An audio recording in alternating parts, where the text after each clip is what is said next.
Good morning, students. I hope you all are good.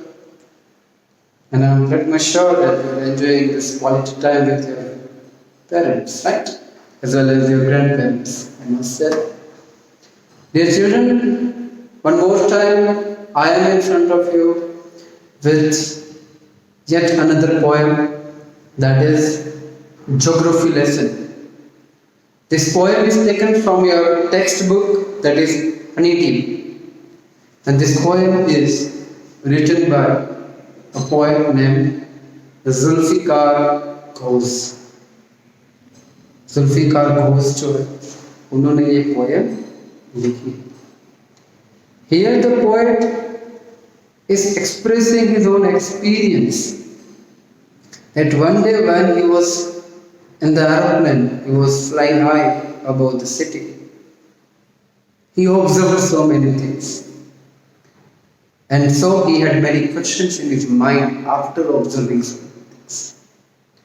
तो इस poem में हम ये पढ़ेंगे कि जब पोएट का प्लेन टेक ऑफ होता है, उसकी कुछ हाइट के बाद पोएट कुछ ऑब्जर्व करते हैं, उसे भी थोड़ा और ऊपर जाता है plane. Few more things are observed by the poet. और उसके साथ में उसके रीजन भी सोचते हैं कि अच्छा ऐसा इसीलिए है क्योंकि ये ऐसा है, या फिर ये ऐसा है क्योंकि रीजन ये है. तो बहुत सारी चीजें वो ऑब्जर्व करते हैं. लास्ट में कुछ चीजें ऐसी भी वो ऑब्जर्व करते हैं और सोचते हैं, लेकिन वो चीज उनको अच्छे से समझ में नहीं आती. और वही चीज हम सबको सेंसिटिव बनाती है, हमारे भी मन में एक क्वेश्चन क्रिएट करती है और सोचने पर मजबूर करती है. तो वो पॉइंट क्या है वो हम लास्ट स्टांजा जब आएगा तब डिस्कस करेंगे. So without taking much of your time, let us move to the poem geography lesson. It is written by Zulfikar Ghosh. Now let us start. Right. When the jet sprang into the sky, it was clear why the city had developed the way it had.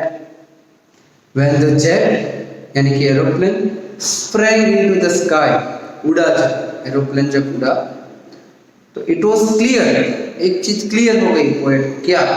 Why the city had developed the way it had. Plane जब थोड़ा उड़ता है, ऊपर जाता है, तो वो नीचे देखते हैं सिटी को, तो इस तरह से सिटी क्यों डेवलप हुआ है, वो पोएट सोचते हैं. When the jet sprang into the sky, it was clear why the city had developed the way it had. Seeing it scaled 6 inches to the mile. 6 inches से लेकर जब 1 माइल तक एरोप्लेन हाइट अचीव करता है, तब poet एक चीज observe करते हैं. There seemed an inevitability. Inevitability एक वर्ड यूज हुआ है बच्चों आपकी इस पोएम में. Inevitable का एक मीनिंग होता है something that we cannot avoid, and something that is unavoidable, it is inevitable, right? जिसको हम अवॉइड नहीं कर सकते. तो पोएट क्या सोचते हैं? पोएट ये सोचते हैं कि सिटी ऐसे डेवलप क्यों है, इस तरह से क्यों डेवलप. सिटी कितना भी साफ दिखे, सुथरा दिखे, अच्छा दिखे, सुंदर दिखे, लेकिन बच्चों अगर उसको आप एक हाइट से देखोगे तो आपको ऐसा लगेगा कि बीच में कोई स्पेस ही नहीं है, सब कंजेस्टेड एक साथ एकदम, है ना, बहुत ही जैम्ड लगता है सब. इसीलिए पोएट कहते हैं कि जब जेट 1 माइल तक ऊपर जाता है, पोएट ऑब्जर्व करते हैं कि the cities had developed in this way because यही एक रास्ता था सिटी को डेवलप करने. It was unavoidable. क्या अनअवॉइडेबल? आप देखो सिटी में स्पेस कम होती है ना, इसीलिए हमें बड़े बड़े टावर्स बनाने पड़ते हैं. आप हमारे सिटी में भी देखो, 2 टावर के बीच में ज्यादा जगह भी नहीं छोड़ते, यानी they don't follow the rules, क्योंकि उतनी जगह छोड़ नहीं सकते, क्योंकि ट्रैफिक पॉपुलेशन बढ़ रहा है. तो वो इंक्रीजिंग पॉपुलेशन को एकोमोडेट करने के लिए ऐसे ही हमें सारी चीजें बनानी पड़ती हैं. मोरबी में बहुत सारे ऐसे इलाके हैं, आप बोनी पार्क देख लो, आप कृष्णा स्कूल के पीछे वाली गली देख लो, आप रॉक रेसिडेंसी देख लो, these are the areas where you would see number of towers built closely to each other। तो ये क्या बताता है? ये बताता है कि सिटीज बहुत कंजेस्टेड हो चुके हैं, बहुत ही ट्रैफिक है वहाँ पर, पॉपुलेशन जबरदस्त है, लेकिन ये मजबूरी भी है, इतनी पॉपुलेशन को रखने के लिए ऐसे ही आपको बिल्डिंग सब बनाने पड़ेगा। तो पॉइंट ये ऑब्जर्व करते हैं कि the builders had no other way of accommodating these many people in the city, इसीलिए सिटी इस तरह से अनप्लान्ड तरीके से ही डेवलप हुआ, राइट। आगे लिखा, there seemed an inevitability about what on ground had looked haphazard, unplanned and without style। ना जो भी ग्राउंड पर है, यानी बिल्डिंग्स है, शॉपिंग सेंटर, जो भी आप हाइट से देखोगे ऐसा लगेगा कि they are congested, they are built very closely to each other. ज्यादा स्पेस वहां पर नहीं है। अगर स्पेस होती है दो चीज के बीच में तो वो अच्छे से प्रेजेंटेबल दिखती है ना। Unplanned and without style when the jet sprang into the sky।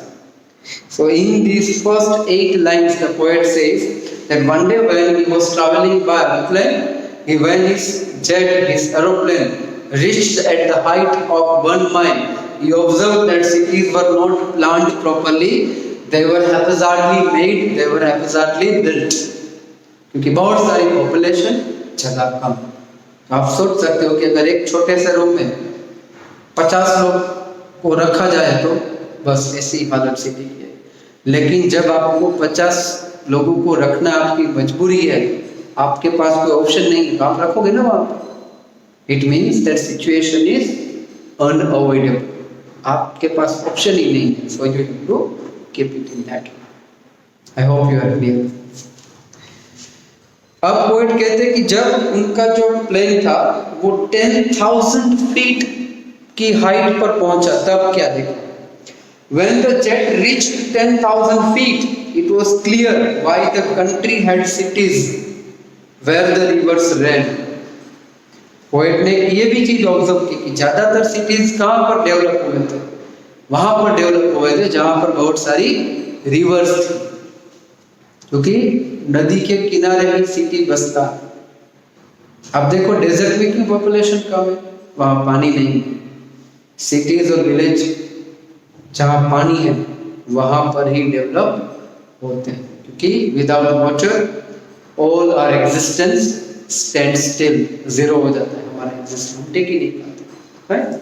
तो पोएट ने एक और बात भी ऑब्जर्व की कि most of the cities, we can say almost all the cities had developed where the river was flowing, जहां से कोई नदी फ्लो हो रही थी, ऐसी जगह पर ही उन्होंने लोगों ने सिटीज और शहर को बसाया।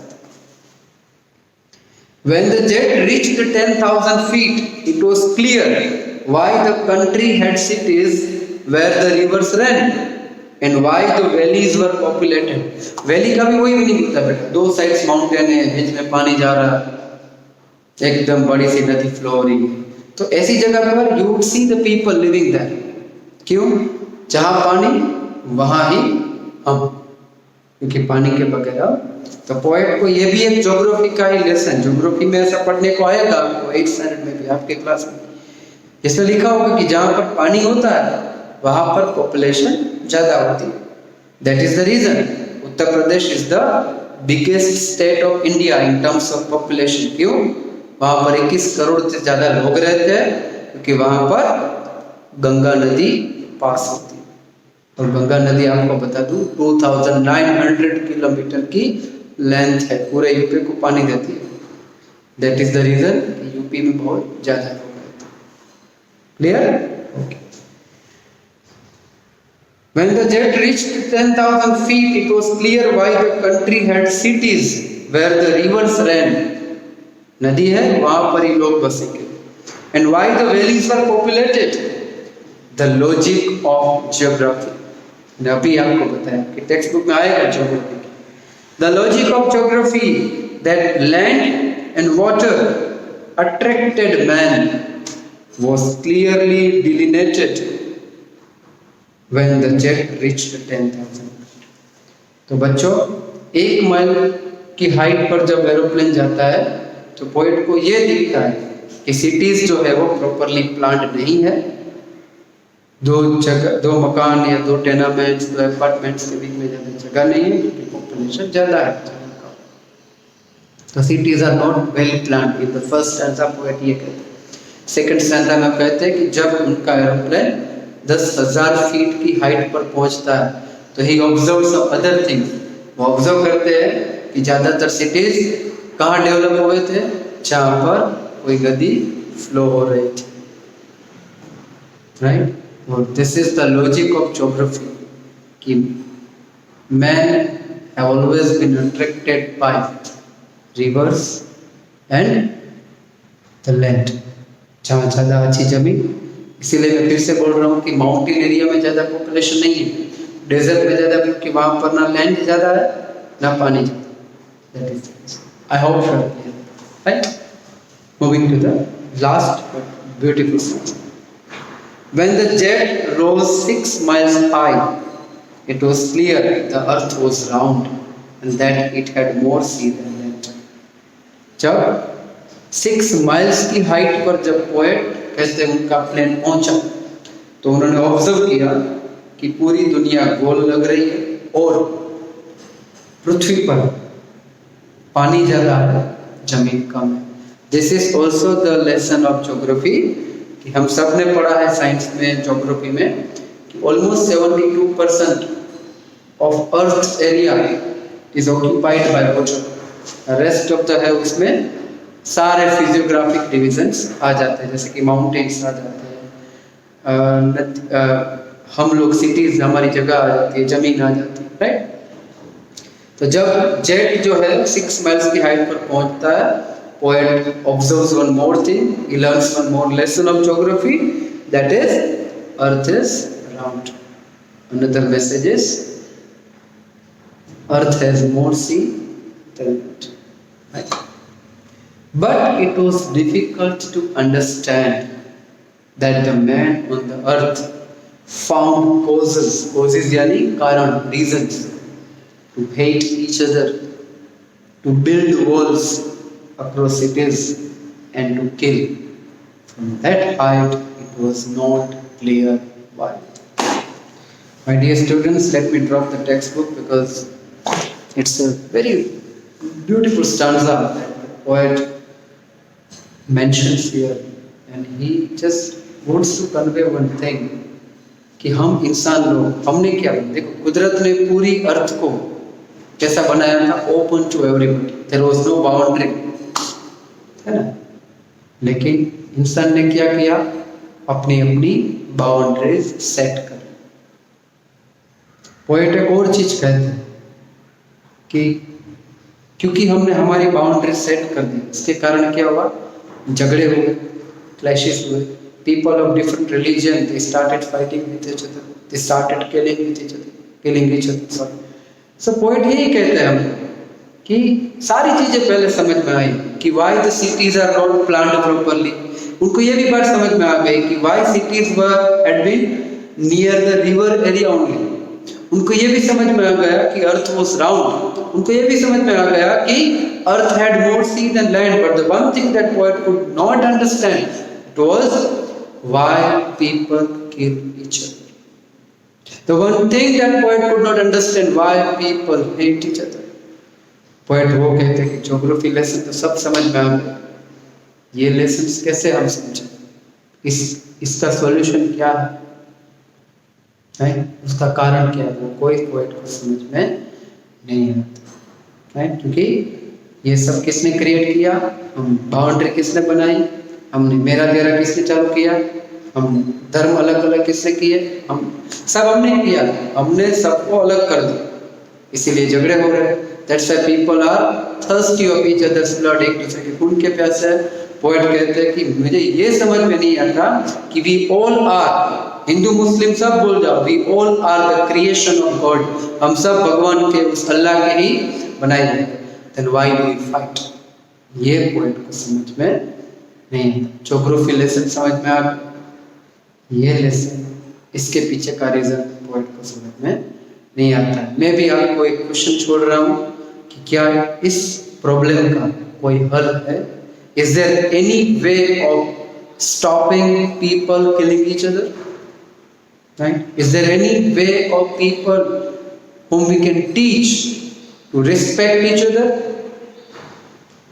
Please find it out. You may talk to your elders to find these answers.